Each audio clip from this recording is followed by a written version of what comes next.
보겠습니다. 자, 시작합니다.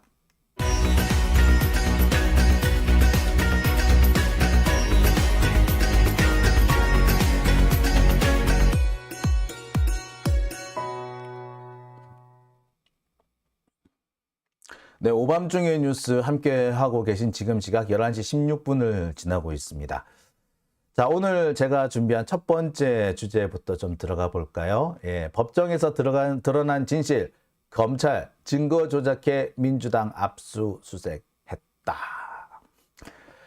자, 여러분 다들 기억하실 겁니다. 대단히 참담했고 또 매우 분노스러운 기억인데요.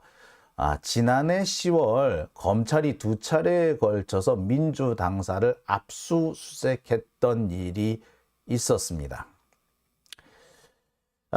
저도 참 그 당시 그 현장 가서 대단히 분노하면서 그 장면을 지켜보았었는데요. 검찰은 그때 대단히 뻔뻔스러웠습니다. 법을 집행하는데 야당이라고 해서 정당이라고 해서 이거 법을 무시해서 되느냐라는 식으로 너무 당당했어요. 그래서 자신들이 엄청 정의의 실현자인 것처럼 정의를 구현하는 정의의 수호자인 것처럼 떠들어댔었습니다. 당시 민주당 지지율은 한참 잘 나가다가 갑자기 꼬꾸라지기 시작을 했었죠. 그리고 뒤이어서 뭐 얼마 지나지 않아서 이재명 대표에 대한 소환이라든지 또 이재명 대표에 대한 뭐 구속영장 청구 이런 걸 하면서 상당히 좀 곤욕스러운 시간을 우리가 지냈습니다. 날은 추워지는데 추운 날씨만큼이나 우리를 더 괴롭게 했던 것이 이때였어요. 당시 우리 잠시 되돌아보면요. 김용 부원장하고 정진상 실장이 길거리를 가다가 갑자기 긴급 체포되는 일이 있었습니다. 심지어 집에서 나오다가 혹은 집에서 붙잡히는 경우도 있었는데요. 그때 이 두 사람을 구속하고 또 민주당사를 압수수색하는 근거는 남욱 혹은 유동규 이들이 이 정진상 실장 혹은 김용 부원장한테 정치 자금 혹은 뇌물을 전달해 줬다라는 혐의 때문이었습니다. 검찰은 증거가 너무나도 명백하다라고 주장을 했고요. 그 증거 명백한 것 중에 하나가 바로 정민용 씨의 진술이었습니다. 돈 주는 거 내가 봤다. 돈을 주는 거는 남욱이었고 내가 돈을 갖다 주긴 했지만 유동규가 김용한테 전달해 주는 거 봤고 김용이 받아서 들고 가는 것도 봤다. 뭐 이런 내용이었습니다. 정진상 실장에 대해서는 정진상 실장이 돈을 요구하는 소리를 내가 들었다. 전화를 내가 들었다. 라고 주장을 했었어요. 자, 그런데 지금 어떻게 됐느냐? 그 모든 것이 거짓말로 드러났습니다. 보지도 못했고 돈을 요구하는 전화 역시 듣지 못했다는 것이 지금 드러난 상황입니다. 모두가 법정에서 증언으로 판사 앞에서 현출된 증거들입니다. 남욱과 유동규가 1년 동안 감옥에 있다가 막 풀려나면서 혹은 풀려나기 직전에 갑자기 진술을 바꾼 거죠. 그리고 그 진술을 바꾸면서 뒷받침되는 근거가 바로 정민용 씨의 진술이었습니다. 이 진술을 기반으로 해서 검찰은 천화동인 1호 중 428억 원 이재명 측 지분이다 라고 주장을 하면서 심지어 이것을 이재명의 저수지, 비자금 저수지 이런 식의 표현까지 썼습니다. 비자금 저수지라는 말은 사실 제가 쓴 말인데 제가 맨 처음에 2016년쯤에 당시 그 대우조선해양하고 그다음에 이 포철건설, 포항제철건설 뭐 이쪽에서 베트남 쪽에 뭐 비자금을 조성했다 뭐 이런 조사 결과가 수사가 나온 적이 있었거든요. 그때 제가 했던 얘기가 비자금의 저수지가 있어야 되고 그 비자금의 저수지에서 돈이 흘러나간 거를 확인해야 한다. 즉 비자금의 저수지가 필요하다. 그 비자금의 저수지는 보통 페이퍼 컴퍼니거나 무슨 재단이거나 또는 뭐 대형은행 계좌일 수도 있고 뭐 여러 가지가 있을 수 있지만 그 비자금의 저수지와 저수지의 존재 형태들을 규명하면 전체적으로 흐름을 알 수 있다라고 제가 얘기를 했었거든요. 비자금의 저수지라는 표현을 쓴 것이 사실은 저거든요. 근데 그 비자금의 저수지라는 표현을 지금 이제 요새는 뭐 아무나 다 쓰고 있는데, 여하튼 428억이 이재명 측 지분이다라는 식으로 주장을 해왔어요. 자, 이걸 근거로 민주당사를 압수수색했죠. 그리고 이걸 근거로 이재명을 소환했습니다. 근데 그 결과가 지금 어떻게 됐느냐? 자, 모두가 거짓말로 드러나고 있죠. 제일 핵심적인 것이 돈을 들고 나가는 걸 봤다. 김용이 돈을 들고 나가는 걸 봤다는 정민용의 진술이 깨졌다는 거예요. 맨 처음에 남욱은 유동규에게 돈을 줬고, 유동규는 이 돈을 김용 준다고 해서 내가 돈을 마련해 줬다. 즉 정치자금으로 마련해 줬다라는 식이었습니다. 그리고 돈을 전달한 사람은 정민용이었다. 모두 4차례에 걸쳐서 모두 8억 4,700만 원을 넘겨줬다라고 합니다. 유동규는 이 가운데서 6억 원을 3차례에 걸쳐서 김용 부원장한테 줬다라고 주장을 했어요. 그리고 첫 번째 건네줄 때 정민용이 있었다. 자, 유동규는 3차례 돈을 전해주는 과정에 대해서 제법 상세하게 설명을 했습니다. 1차는 유원홀딩스 사무실에서 건네줬고 정민용이 그걸 받다였고요. 두 번째는 자기 집 앞 수원 광교 포레나 집 앞 버스 정류장에서 줬다 라고 주장을 했어요.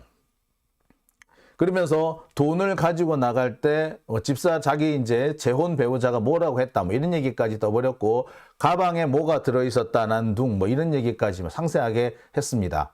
물론 이 부분도요 사실이 아닌 것으로 지금 드러나고 있죠. 다만 그리고 세 번째 돈을 전달해 줬다라는 지금 경기도청 뒤쪽에 있는 북측 근린공원 그 주변에서 만나서 벤치에서 만나줬다. 이게 뭐 총 그 세 번째 전달 루트인데, 그래서 처음에 갈 때 뭐 차를 타고 갔니, 뭐 걸어서 갔니, 뭐 이런 얘기들이 왔다 갔다 한다고 하잖아요. 하지만 정확한 시점 자체를 제시하지 못하고 있다. 그리고 버스 정류장 앞에서 줬다고 하는데 버스 정류장에 CCTV가 있더라. 뭐 그런 얘기까지 제가 설명을 해드린 바 있습니다. 자, 그러니까 여기서는요, 유동규의 진술이 점점점 엉터리로 드러나고 있다는 부분인데, 여기까지는 어디까지나 뭐 검찰이 아무래도 부추겼겠지만 그래도 현재까지는 유동규가 거짓말을 한 상황으로 보입니다. 검찰이 당장 거짓말을 했다거나 검찰이 증거를 조작했다라고 볼 만한 증거는 아직까지 없기는 없거든요. 그런데 이번에 드러났습니다. 유동규가 첫 번째 돈을 전달해 줬다라고 하는 그 시점, 그때 정민용이 돈을 들고 왔고 정민용이 이 김용 부원장이 돈 들고 나가는 걸 봤다. 정민용은 그렇게 진술했다라고 주장한 부분인데 이것이 사실이 아니더라는 겁니다. 정민용은 그렇게 얘기를 해요. 아마도 검찰에 처음 수사를 할 때는 보았다라고 말을 한 것 같아요. 정민용은 남욱이 마련한 돈을 유동규에게 전달하는 그런 역할을 했습니다. 당초 검찰 진술 조서에는 내가 김용이 들고 가는 걸 봤다라는 식으로 기록이 돼 있어요. 이때가 2021년 4월 유원홀딩스 회의실이고요. 이 회의실이 사실상 흡연실로 쓰이고 있는데 여기서 담배를 피면서 이렇게 김용이 오나 안 오나를 봤다. 김용이 들어오는 거는 봤다. 그리고 나갈 때 옆구리에 돈을 끼고 가더라. 자기가 누런색 쇼핑백에 돈을 1억 원을 담아서 뭐 전에 전달해 줬는데 그거를 옆에다 이렇게 끼고 이거 한참 난리 났었죠 이거. 이렇게 가더라 라는 진술을 했다는 거예요. 이게 실제로 검찰 진술 조서에는 그렇게 나와 있습니다. 자, 그런데 문제는 살펴보니까 그게 아니더라는 거죠. 살펴보니까 그거 정민용은 그렇게 진술을 한 적이 없더라는 겁니다. 정민용의 진술이 갑자기 바뀌었습니다. 뭐라고 얘기를 하느냐? 나는 김용을 본 적이 없다. 김용이 들어오는 거는 내가 봤는데 나가는 거는 허벅지 아래만 봤다. 그래서 옆구리에 돈을 끼고 가는지 안 가는지 나는 전혀 볼 수가 없었다. 예, 제가 이 가방을 많이 쓰죠, 이렇게. 자, 이렇게 가면은 아무리 가리고 가더라도 뒤에서 보면은 약간 어색한 것이 보일 겁니다. 그래서 상체를 봤다면 분명히 이런 모습을 보았을 거고요.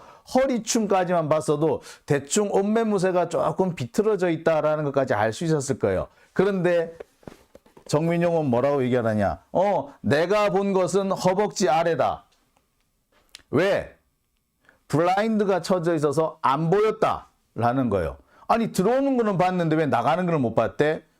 내가 앉아있는 위치가 바뀌었어. 원래는 이쪽에 앉아가지고 착 보니까 유리문을 통해서 김용이 들어오는 걸 봤는데, 자, 나갈 때는 내가 반대편에 가가지고 있어서 유리문을 통해 볼 수가 없었고, 예, 블라인드가 쳐져 있는 창을 통해서 밖에 볼 수 없었는데, 이 창도 사실 이렇게 통유리로 돼 있었대요. 그래서 밑에 쪽만 보이고 위에 쪽은 안 보였다. 예, 그래서 나는 다리만 봤다 라고 바꿉니다. 그러면 정민용, 네가 말을 바꾼 거야? 네가 말 바꿨구나 라고 생각을 했는데 정민용이 그렇게 얘기합니다. 아니?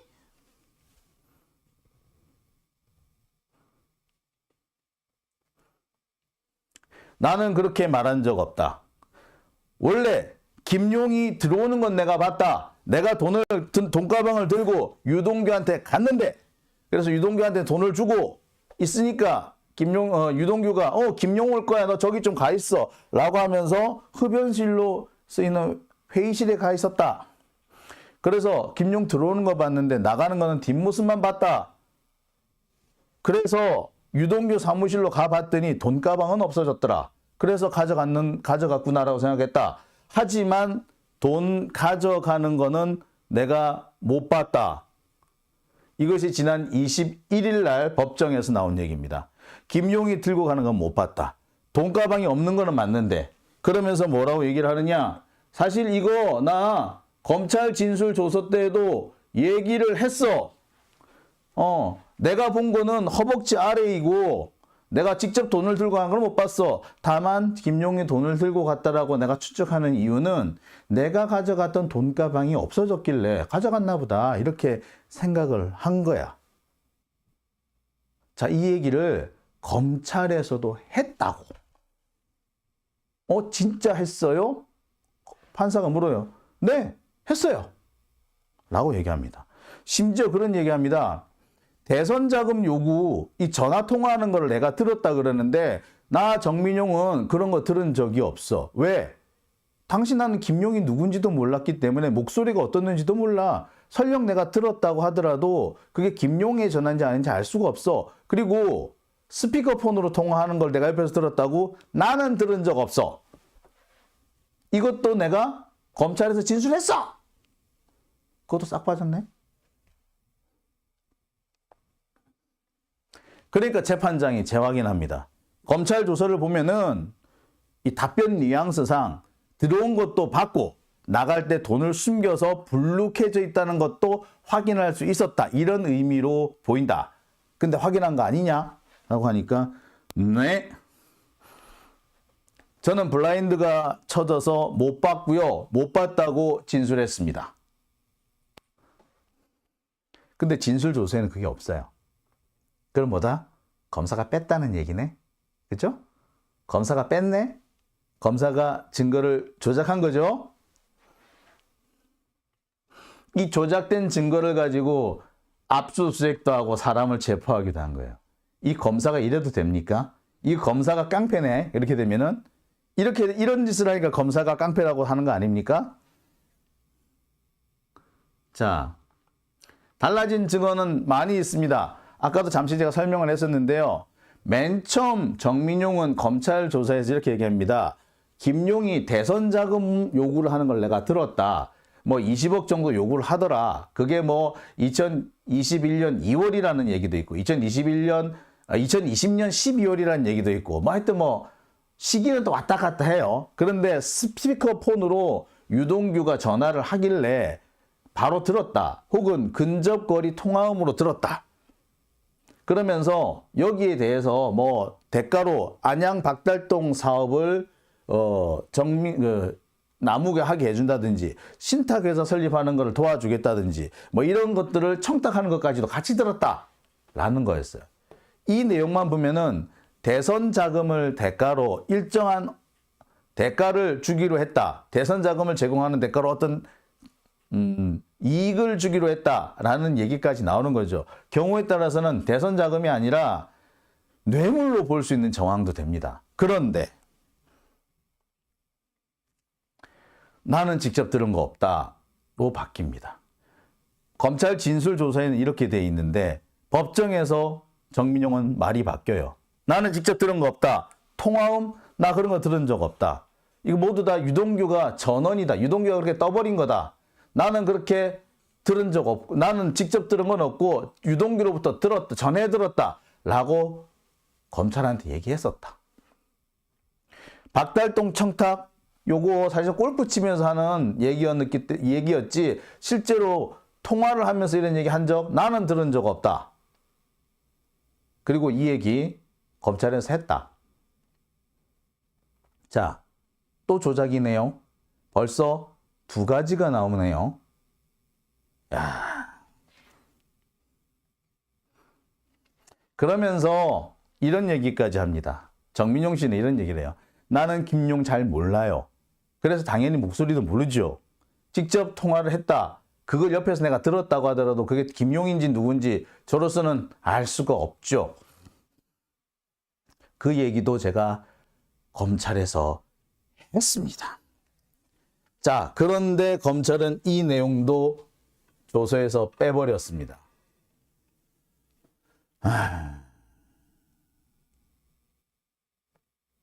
조작한 거죠. 그러니까 보았다, 들었다, 내가 직접 보았다, 직접 들었다는 정민용 진술은 모두 조작인 거죠. 심지어 대선 자금 운운한 얘기도 조작인 겁니다. 이런 조작된 진술로 압수수색을 한 겁니다. 아까 제가 잠시 설명을 드렸는데요. 이거 말고도 조작된 게 많죠. 유동규가 김용 부원장한테 돈을 주었다고 한 게 총 3차례인데 지금 설명한 게 1차고요. 그 뒤에 2차, 3차 전달이 있죠. 2차는 자기 집 광교 포레나 앞 버스 정류장 앞에서, 그리고 또 한 번은 경기도청 북측에 있는 근린공원, 그러니까 아파트와 경기도청 사이에 조성되어 있는 근린공원 벤치에서 주었다. 이렇게 두 번 이렇게 얘기를 했는데 여러분 아시겠어요? 제가 여러 차례 설명드렸습니다만 2차 돈을 줬다고 하는 광교 포레나 버스 정류장에 떡하니 CCTV가 매달려 있다는 거죠. 역시 거짓말인 거죠. 유동규가 거짓말을 한 건지 검찰이 조작을 했는지는 모르겠으나 역시 거짓 증언인 거죠. 또 있습니다. 경기도청 뒤쪽에 있는 근린공원 아파트 단지와 경기도청 사이에 조성되어 있는 근린공원 벤치에서 돈 줬다. 내가 갈 때는 레니게이드 우리 마누라가 운전하고 가서 같이 돈을 줬다. 근데 알고 보니까 뭐다? 나중에는 아니 걸어갔다 라고 주장을 합디다. 자, 진술이 마구 바뀌고 있고 그에 관련된 증거도 계속 사라지고 있습니다. 따라서 지금 나온 얘기만 보면은 김용 부원장한테 돈이 전달됐다라는 근거 사실 하나도 없는 거죠.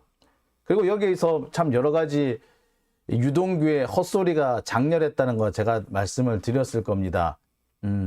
왜 돈을 한 번은 2억, 한 번은 3억으로 나눠서 줬느냐. 그리고 거리도 보면 한 번은 집 앞이고 한 번은 경기도청까지 좀 많이 걸어가야 되는데 그 차이가 뭐냐, 왜 그렇게 했느냐 라고 하니 유동규가 그랬대잖아요. 10cm 차이로 금메달과 은메달이 갈리듯이 2억 원과 3억 원의 차이는 매우 크다. 뭐 무게라든지 뭐 이랬다고 들었었죠. 자, 그 밖에 유동규가 헛소리 했다는 얘기는 참 많이 들었을 겁니다.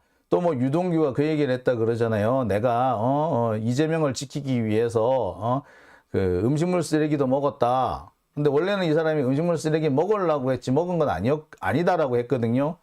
진술이 바뀌니까 또 판사가 묻습니다.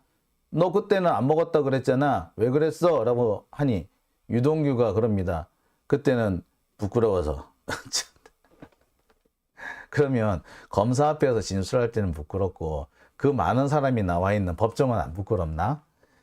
하여튼 뭐 되게 당황스럽습니다. 여하튼 결론은 뭐냐? 김용 부원장한테 돈을 전달해줬다는 증거 자체가 이제 완전 사라진 거죠. 그리고 그 중에 일부는 검찰이 조작을 한 것이었고, 직접 조작을 한 것이었고, 진술 자체를 빼버렸으니까 직접 조작인 거고, 나머지 두 번 역시도 조작을 하라고 부추겼거나 조작이라는 걸 알고 있으면서도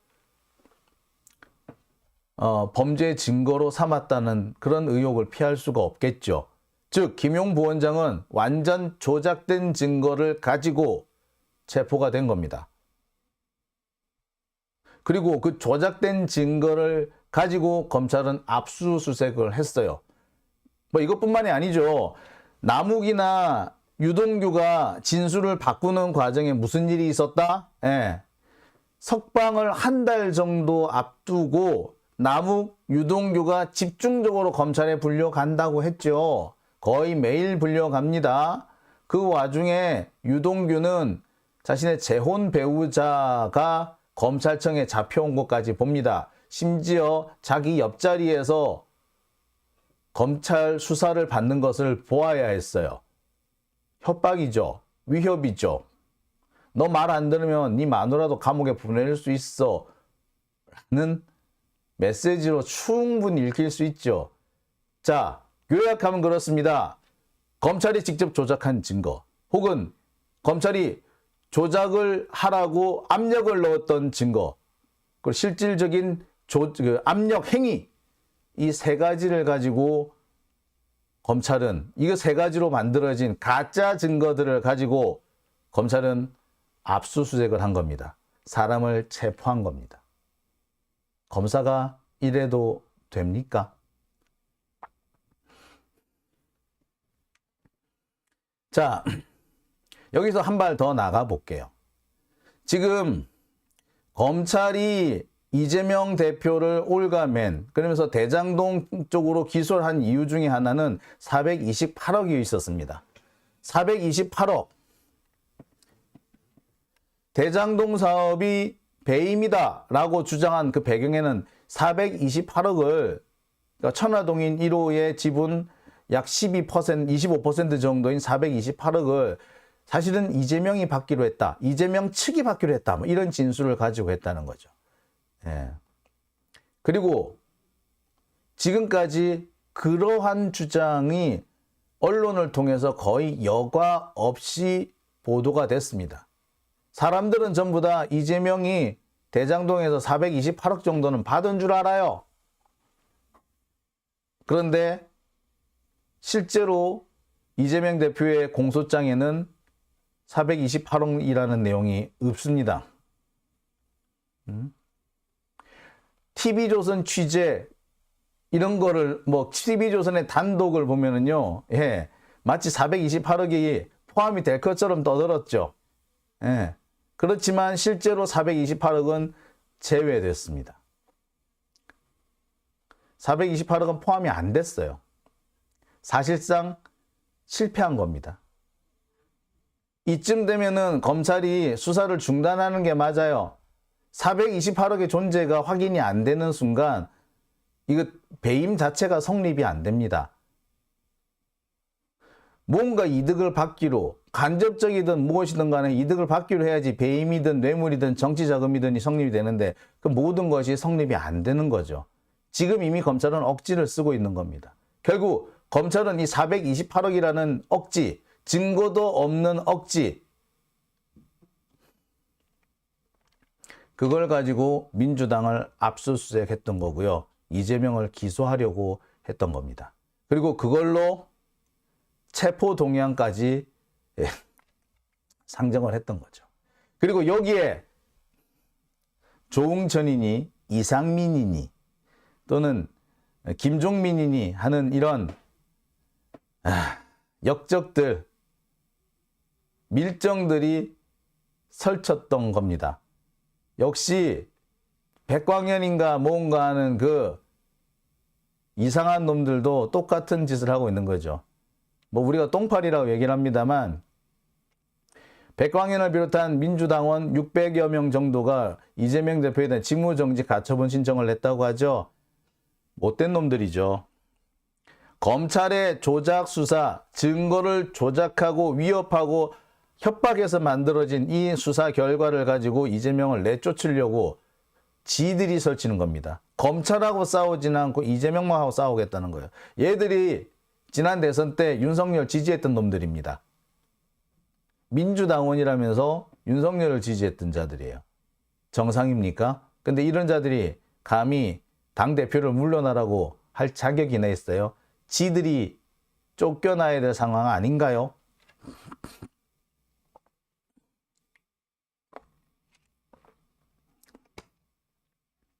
자, 그리고요, 정민용은 법정에서 매우 뜻밖의 진술을 합니다. 뭐라고 진술을 하느냐? 유동규가 정말 많은 돈을 여러 차례 받아갔다. 하도 돈을 많이 받아가려고 그러니까 남욱도 그렇고 김만배도 그렇고 유동규랑 만나는 걸 엄청 싫어했다. 이혼 자금이 필요하다고 그래서 돈 받아가고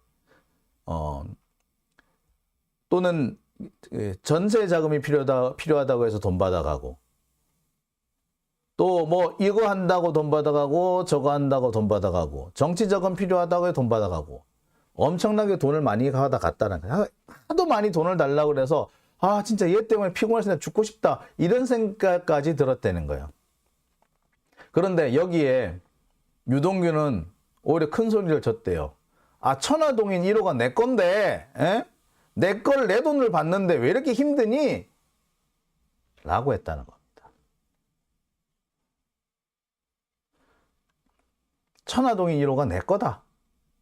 내 돈인데 이렇게 받기 힘드냐? 이런 말을 했다고 정민용이 법정에서 얘기를 합니다. 결국 428억의 존재 자체가 없었죠. 428억은 유동규 거라는 거죠. 따라서 428억이 이재명 측의 것이다 라고 하는 것을 전제로 진행된 검찰의 모든 수사는 엉터리라는 게 됩니다. 정민용이 이런 진술은 검찰에서 안 했을까요? 한 걸로 보여져요. 그런데도 검찰은 이 진술을 무시한 거죠. 결론을 내놓고 거기에 맞는 얘기들만, 조각들만 찾아서 끼워 맞춘 겁니다. 검찰이 정치적으로 수사를 정치 도구화하고 있는 겁니다. 정치적 보복이 아니고요. 그냥 정치 도구화하고 있는 거예요. 수사권을 가지고 정치를 하고 있는 거고요.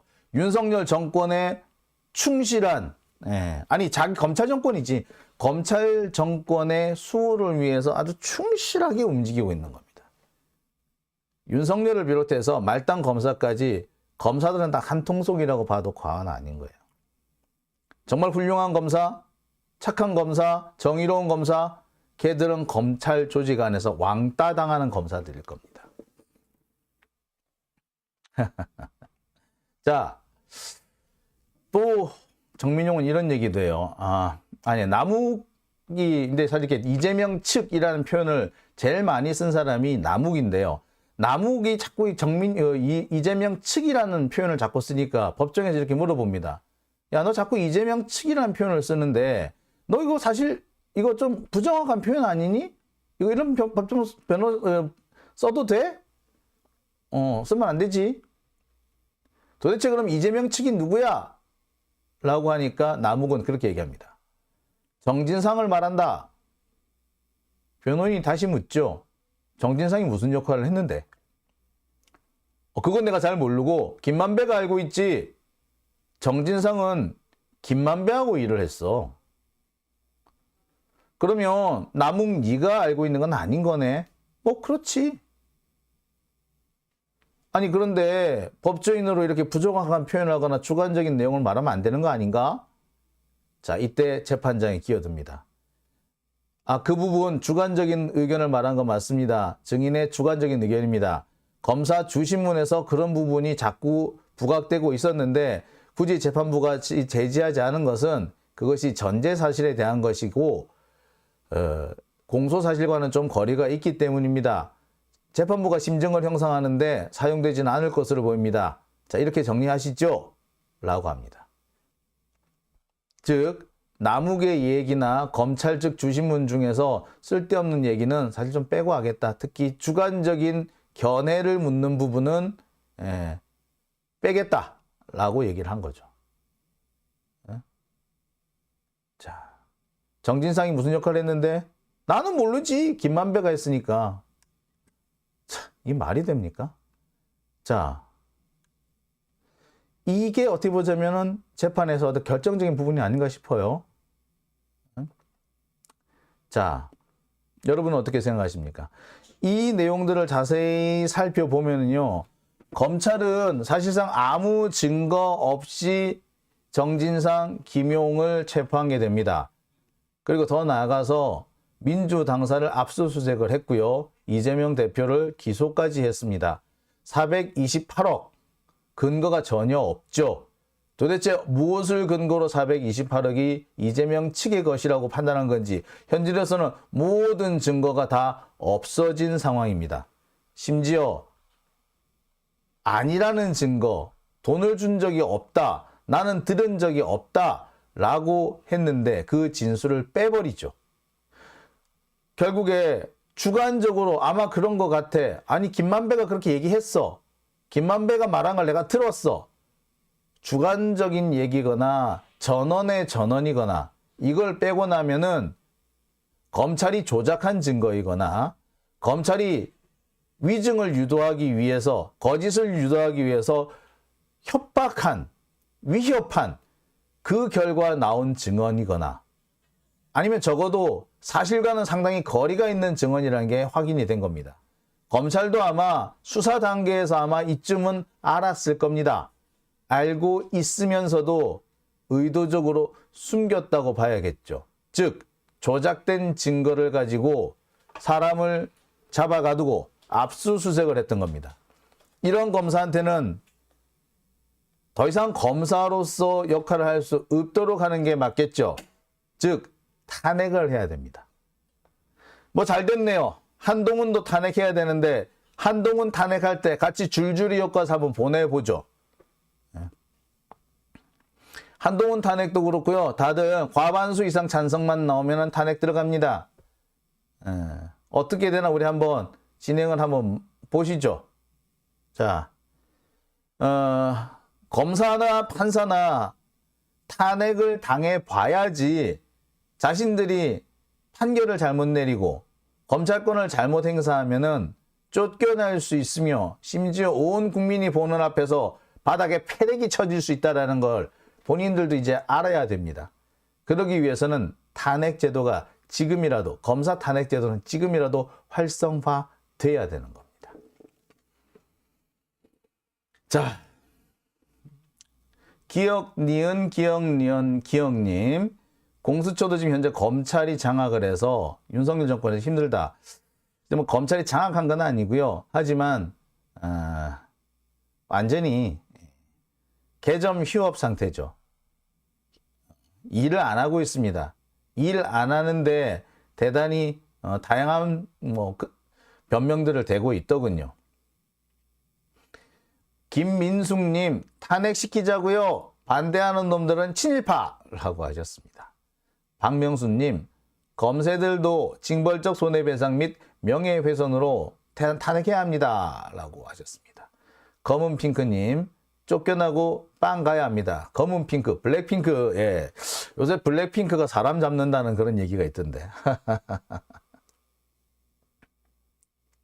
팔도강사님, 근거가 없는 구속영장, 기소는 모두 기각해야 되는 거 아닌가요? 그렇죠. 판사들이 걸러줬어야 되는 거죠. 달리 말하면 판사들이 제 역할을 안 했다는 것과 동일합니다.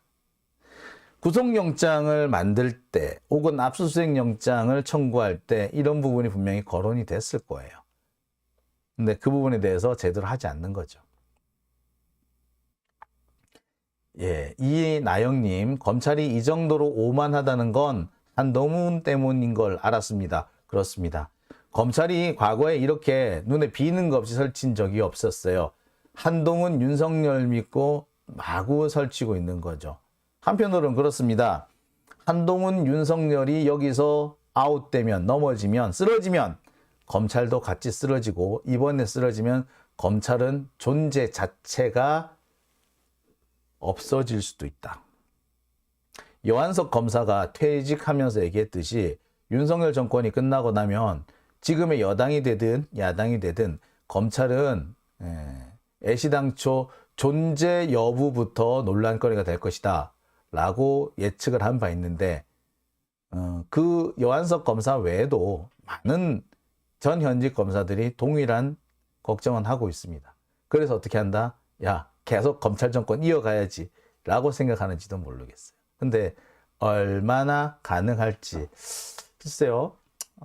하는 대로 해보라 그래. 근데 검찰 정권이 조금이라도 민생에 유능하면은 모르겠는데 지금 보시다시피 매우 무능하지 않습니까? 심지어 지금 올해 들어서 1월, 2월, 3월에만 발생한 무역 적자가 230억 달러에 해당합니다. 작년 것까지 포함하면 거의 이제 800억 달러에 육박해요. 윤석열 집권 이후에 약 1000억 달러의 무역 적자가 발생한 거 조만간 발생할 것 같아요. 뿐만 아닙니다. 물가는 계속 오르고요. 실업률도 계속 오릅니다. 그러고 있는데 윤석열은 여기다 대고 뭐라고요? 69시간? 자, 그러면서 복지 제도는 계속 축소하고 있습니다. 가스비, 전기료 올라요. 택시값, 버스값, 지하철값도 다 오릅니다. 월급 빼고 다 오르는 상황 아닙니까? 예. 도대체 윤석열 정권 할 줄 아는 게 뭡니까? 수사권 동원해가지고 야당 공격하고 야당 대표 끌어오는 거는 잘 하는지 모르겠는데 그 밖에 할 수 있는 게 뭡니까? 외교에서는 온갖 망신을 다 하고 있고 일본에 다 퍼주다 못해서 이제 친일 매국노 밀정 이런 소리까지 듣는 거 아닙니까? 일본이 독도를 내놓으라고 큰소리 뻥뻥 치고 있고 후쿠시마 오염수 자 당장 내일이라도 방류하겠다고 협박하는데 윤석열 정권 눈 뜨고 보고 있습니다. 아니 오므라이스 처먹고 있어요. 이게 아이고 검사들이 이렇게 무능한지 몰랐네요. 자, 검찰 정권이 이렇게 무능합니다. 나라를 거덜내고 있어요. 나라를 일본에 갖다 바치고 있습니다. 여기에 전쟁 위기까지 덮여져 있네요. 참, 도대체 이게 누가 찍은 거야? 자, 이런 상황인데 누가 윤석열 찍어주겠어요? 물론 나라를 팔아도 윤석열 찍어주는 그런 작자들이 있겠지. 나팔찍이라고 우리가 얘기하죠. 나라를 팔아도 윤석열 찍 하는, 나라를 팔아도 찍어준다는 사람이 있죠. 나팔찍들. 그러니 대한민국이 이렇게 되는 겁니다. 일껏 문재인 정부에서 그 많은 성과를 통해 가지고 나라를 부강하게 하고 민생을 탄탄하게 했더니 순식간에 이렇게 날아갑니다. 수박들이 그런 얘기를 한대죠. 개혁보다 민생을 먼저 해야 된다고. 예. 개혁보다 민생을 앞세웠던 게 바로 문재인 정부 아니었습니까? 그런데 그 개혁보다 민생을 앞세워가지고 이렇게 국민 잘 살게 하고 나라를 부강하게 했는데 그 돌아온 결과가 뭡니까? 검찰 독재 정권이잖아요. 이래도 개혁보다 민생이 먼저인가요? 자, 지금 민생이 다시 파탄에 놓였습니다. 우리가 개혁이 민생이다 라고 주장하는 이유는 여기 있는 거죠. 자, 오밤중의 뉴스. 자, 오늘 첫 번째 순서는 여기까지 하고요. 자, 두 번째 순서로 넘어가 보겠습니다. 두 번째 순서 넘어갑니다.